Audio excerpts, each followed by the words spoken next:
আসসালামু আলাইকুম। ঈদ মোবারক সবাইকে। সবার ঈদ কেমন গেল?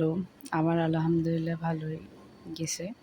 তো হচ্ছে কি আমাদের প্রতি বছরই মানে কোরবানির গোশতগুলা আমার আম্মার হাতেই রান্না করা হয়। তো এবারও তার ব্যতিক্রম কিছু না, আম্মাই রান্না করছে। আর ১ম মানে গোশতগুলা এত যে মজা হয়, মানে এটা আসলেই আল্লাহর একটা রহমত। এ যে রান্না করুক না কেন, যেভাবেই করুক না কেন, সবারই মানে ১ম দিনের গোশতগুলো অনেক বেশি মজা হয়। খেতে খুবই মানে টেস্টি। আর যার যত রকমের অসুস্থ থাকুক না কেন, এই ১ম গোশতগুলো খাওয়ার পরে কিন্তু কারো শরীরের কোনো মানে সমস্যা থাকে না। আমার কিন্তু অ্যালার্জির সমস্যা, আমি গরুর মাংস খেতে পারি না।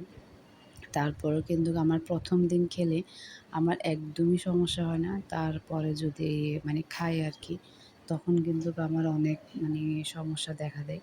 কিন্তু ১ম দিন আমার সমস্যা হয় না। এটা আসলে পুরোটাই আল্লাহর এক রহমত। তো সবার কোরবান কেমন গেল, কেমন কাটলো অবশ্যই জানাবেন। আর ১ম দিন আমার আম্মার হাতের রান্না মানে গরুর গোশত না খেলে কেমন জানি মনে হচ্ছে। এখন পর্যন্ত মানে চেঞ্জ হয়নি। ছোটোবেলা থেকে আজ পর্যন্ত আম্মাই রান্না করে, আম্মাই হাতে রান্না করে খেতে হয়। নয়তো ভালো লাগে না। তো এবারও আমার আম্মা রান্না করছে। আল্লাহ যেন আমার মাকে আরও নেক হায়াত দান করে। আরও আগামীতেও যাতে খেতে পারি, মানে এরকম আশা করতেছি।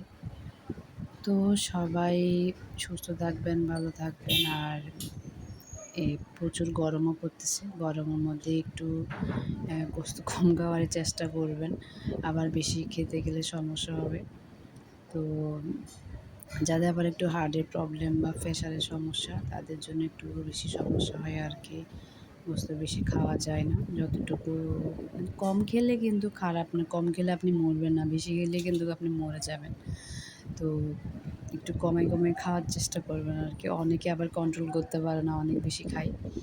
আর মজার কথা হচ্ছে কি, আমরা যখন আরও অনেক বেশি কম বয়স ছিল, তখন আমরা প্রচুর খেতে পারতাম। আমরা সব কাজিনগুলা একসাথে ২-৩ প্লেট খেয়ে ফেলতাম, একদম প্রতিযোগিতা করে।